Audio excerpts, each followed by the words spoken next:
Welcome to house of Aadhya. இன்னைக்கு நம்ம பார்க்க போகிறது மழை காலத்துக்கு ஏற்ற மாதிரி ஒரு சூப்பரான ஒரு டிஷ். இது மத்தியானம் லஞ்ச் டைமில் நம்ம எல்லார் வீட்லேயும் செய்கிறது தான். வீட்டில் குழந்தைகளுக்கு சளி பிடிச்சாவோ இல்லை பெரியவங்களுக்கு ஏதாவது ஹெல்த் ப்ராப்ளம் வந்தாலும் நம்ம சிம்பிளாக செய்கிற ஒரு டிஷ்ஷுன்னு பார்த்திங்கன்னா அது ரசம். ரசமில் மிளகு, ஜீரகம், பூண்டு இந்த மாதிரி ஐட்டம்லாம் சேர்த்து செய்கிறதுனால ஈஸி டைஜஷனுக்கும் ரசம் ஒரு பெஸ்ட்டு ஃபுட்டு தான். ஆனால் இந்த ரசமை நம்ம மழை காலத்தில் சளி பிடிச்சாலும் சரி, இல்லை நோய் எதிர்ப்பு சக்தி அதிகப்படுத்திக்கிறதுக்காக இந்த டிஷ்ஷை கண்டிப்பாக எல்லார் வீட்லேயுமே நீங்கள் செஞ்சு பார்க்கணும். ஏன்னா நான் இதில் துளசி யூஸ் பண்ண போகிறேன், கற்பூரவல்லி யூஸ் பண்ண போகிறேன், அது மட்டும் இல்லாமல் வெத்தலை, இந்த மாதிரி ஹர்ப்ஸை யூஸ் பண்ணி ஒரு சூப்பரான ஒரு ரசம். நல்ல டைஜஷன், கோல்ட், காஃப், ஃபீவர் என்ன பிரச்சனை வந்தாலும் இந்த ரசம் உங்களுக்கு ஹெல்ப்ஃபுல்லாக இருக்கும். வாங்க வீடியோக்குள்ள போகலாம். இந்த ரசம் பண்ணுறதுக்கு இது முக்கியமான ஹர்ப்ஸ் நான் சொன்ன மாதிரி இது கற்பூரவல்லி. கற்பூரவல்லி சாதாரணமாக எல்லார் வீட்லேயுமே இருக்கும், செடியில் ஈஸியாக கிடைக்கும், சீக்கிரம் வளரக்கூடிய ஹர்பும் கூட. இது நெஞ்சு சளியை நல்லா இலக்கி கொடுக்கும். இந்த கற்பூரவல்லி நல்ல வாசமாகவும் இருக்கும், டேஸ்ட்டும் நல்லாயிருக்கும். ஸோ இதில் ஒரு 4 இலை எடுத்துக்கோங்க. அதுக்கப்புறம் வெத்தலை, இது பொதுவாக எல்லா இடங்களையும் ஈஸியாக கிடைக்கும். இந்த வெத்தலை ஒரு 4 வெத்தலை எடுத்திருக்கேன். நல்ல கொழுந்து வெத்தலையாக எடுத்துக்கோங்க. காரம் கொஞ்சம் கம்மியாக இருந்தால் குழந்தைகளுக்கும் கொடுக்குறதுக்கு நல்லாயிருக்கும். இதுவும் சளிக்கு நல்லாயிருக்கும், இருமல் இதெல்லாமே நல்லா கேட்கும். இது நம்ம வீட்டில் இல்லைனா கூட நீங்கள் சாதாரணமாக கடைகளில் வாங்கிக்கலாம். இது அதே மாதிரி சூப்பரான ஒரு ஹர்ப். இது துளசி. இதில் நிறைய வெரைட்டி ஆஃப் துளசி இருந்தாலும் நான் இது சாதாரண கருந்துளசி இல்லாமல் நம்ம நார்மல் துளசி எடுத்திருக்கேன். உங்கள்கிட்ட கருந்துளசி இருந்தால் நீங்கள் அதையும் யூஸ் பண்ணிக்கோங்க. இது நம்ம ஒவ்வொரு இலையாக தனியாக பிரித்து எடுத்துகிட்டு இந்த 3 யூஸ் பண்ணி செய்ய போகிறோம். இப்போ துளசி இல்லை, ஓமவல்லி இல்லை, கற்பூரவல்லி இல்லை அப்படின்னா நீங்கள் வெத்தலை மட்டும் போட்டு செய்யுங்க. இதில் ஏதாவது ஒன்று இல்லைனா கூட ஒரு ஹர்பை யூஸ் பண்ணி கூட நீங்கள் இந்த ரசம் செய்யலாம். அடுத்த இன்க்ரீடியன்ட் என்னன்னு பார்க்கலாம். பார்த்திங்கன்னா இந்த 2 தக்காளி. இது நான் நாட்டு தக்காளி எடுக்கல, ஆப்பிள் தக்காளி எடுத்திருக்கேன், ரொம்ப புளிப்பு வேண்டாங்கிறக்காக. அதுக்கப்புறமா ஒரு லெமன் சைஸ் புளி பல்ப் மாதிரி எடுத்து வச்சுருக்கோம். அப்புறம் 2லேருந்து 3 ஸ்பூன் துவரம் பருப்பு எடுத்து அதை வேக வச்ச தண்ணி பருப்பு கொஞ்சமாக குக் பண்ணி வச்சுருக்கேன். இது இந்த மசாலா செய்கிறதுக்கு, ரசம் செய்கிறதுக்கு ஒரு 4 பல் பூண்டு, வரமிளகா காரத்துக்கு தகுந்த மாதிரி, 1 ஸ்பூன் மிளகு, 1 ஸ்பூன் ஜீரகம், இது வரக்கொத்தமல்லி ஒரு டேஸ்ட்டுக்காக. அப்புறம் தாளிக்கிறதுக்கு கடுகு, உளுத்தம்பருப்பு. அப்புறம் ரசத்துக்கு முக்கியமானது பார்த்திங்கன்னா இந்த பெருங்காய பொடி, நல்ல ஒரு வாசமாகவும் இருக்கும், டைஜஷனுக்கும் நல்லது. மஞ்சத்தூள், இதுவும் கொஞ்சம் நல்ல கலர் கொடுக்குறதுக்காக. இப்போ இந்த இன்க்ரீடியன்ஸ் எல்லாம் யூஸ் பண்ணி எப்படி ரசம் பண்ணலான்னு பார்க்கலாம். இதை நம்ம இப்போ ஒரு மிக்ஸி ஜாரில் ஆட் பண்ணிக்கலாம். இப்போ இந்த வெத்தலையே நல்லா ஒரு 4-5 லீஃபாக பிச்சுட்டு அதையும் இதில் சேர்த்துக்கலாம். அடுத்தது துளசி. துளசி நம்ம ஒரு கைப்பிடி அளவு இருந்தால் போதும். இதை நம்ம இதோட சேர்த்துக்கலாம். ஃபஸ்ட்டு இந்த ரசம் பண்ணுறதுக்கு ஒரு கடாயை நம்ம சூடு பண்ணிக்கலாம். சூடானதுக்கப்புறம் நம்ம எண்ணெய் ஊற்றிட்டு இதை ஸ்டார்ட் பண்ணிக்கலாம். இப்போ இது சூடாகிறக்குள்ளார இந்த 2 தக்காளியை நம்ம கொஞ்சம் ஃபைனாக சாப் பண்ணி எடுத்துக்கலாம். பொதுவாக இந்த மாதிரி ரசம் பண்ணுறதுக்கு நாட்டு தக்காளி போட்டாலும் நல்ல டேஸ்ட் இருக்கும்.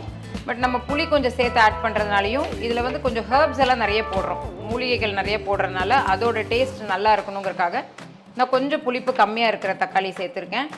உங்களுக்கு இதுதான் போடணும் அப்படிலாம் கிடையாதுங்க. நாட்டு தக்காளி இருந்தால் நீங்கள் அதையும் ஆட் பண்ணிக்கோங்க. இப்போ ஒரு டீஸ்பூன் அளவு நல்லெண்ணெய் ஆட் பண்ணிக்கலாம். இப்போ இந்த நல்லெண்ணெய் சூடானதும் கடுகு போட்டுக்கலாம். கடுகு கொஞ்சம், உளுத்தம்பருப்பு, இந்த 2 பொரியட்டும். கொஞ்சம் பெருங்காயத்தூள், நல்ல வாசத்துக்கு ஒரு 1/2 டீஸ்பூன் அளவு பெருங்காயத்தூள் போட்டுக்கலாம். 2 வரமிளகா, அப்புறம் கருவேப்பிலை. நல்லா இதை வணக்கிக்கலாம். இதை ஆட் பண்ணிக்கலாம்.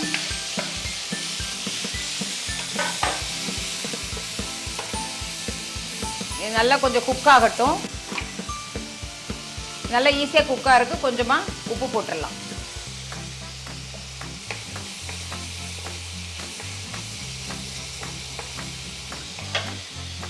ரெண்டு வரமிளகா நான் காரத்துக்கு தகுந்த மாதிரி போட்டுக்கிறேன்.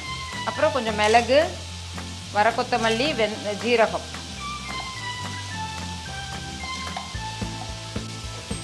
இந்த 3 பல் பூண்டு. எப்போவுமே ரசம் பண்ணும்போது பூண்டோட தோலெல்லாம் நம்ம எடுக்கணும்னு அவசியம் இல்லை. அதுதான் அந்த நல்ல ஒரு க்ரஷ் பண்ண மாதிரி இருக்கணும். அதனால தோலோடவே நான் போடுறேன்.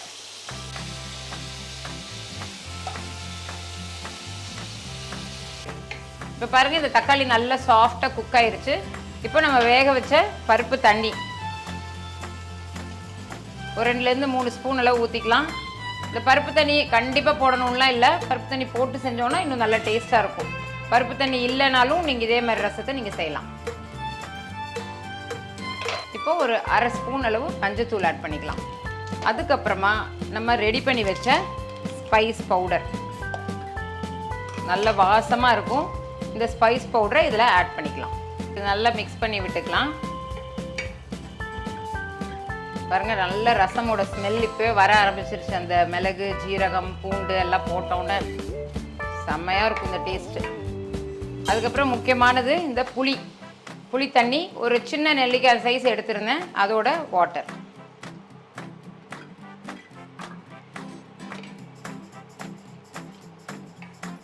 இப்போ இந்த ரசத்துக்கு தேவையான அளவு உப்பு இன்னும் கொஞ்சம் ஆட் பண்ணிக்கலாம். இப்போ இது நல்ல ஒரு கொதி வந்துருச்சு. இப்போ நம்ம ஃபைனலாக நம்ம அரைச்சி வச்ச அந்த ஹர்ப்ஸை இதில் ஆட் பண்ணிக்கலாம். நல்ல இது செம்ம வாசமாக இருக்குது. வெத்தலை, ஓமவல்லி, அப்புறம் துளசி அரைச்ச இந்த லிக்விட். இது வந்து நீங்கள் வடிகட்டி வேணாலும் போட்டுக்கோங்க. இதில் கொஞ்சம் லேசாக திப்பியாக இருந்தாலும் நம்மளுக்கு சாப்பிட்றதுக்கு நல்லாயிருக்கும்.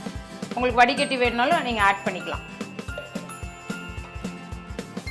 பாருங்கள், செம்மையாக இருக்குல்ல, இந்த க்ரீன் ஷேடில் சூப்பராக இருக்கும் இந்த ரசம். ஸ்மெல்லும் ரொம்ப நல்லா இருக்குது. இது வந்து இன்றைக்கி கொதிக்கக்கூடாது, ஏன்னா நம்ம நல்லா மற்றதெல்லாம் நல்லா வெந்துச்சு. இது நல்ல ஒரு பாயில் ஆகி வரும்போது இதை இறக்கிடலாம். இறக்கி கொத்தமல்லி இலை போட்டோன்னா இப்போது இந்த நல்ல சளிக்கு ஏற்ற நம்ம யூஸ் பண்ணுற வெத்தலை, கற்பூரவல்லி, துளசி எல்லாம் போட்டு செஞ்ச ரசம் ரெடி ஆயிரும் இன்னும் ஒரு 2 மினிட்ஸில்.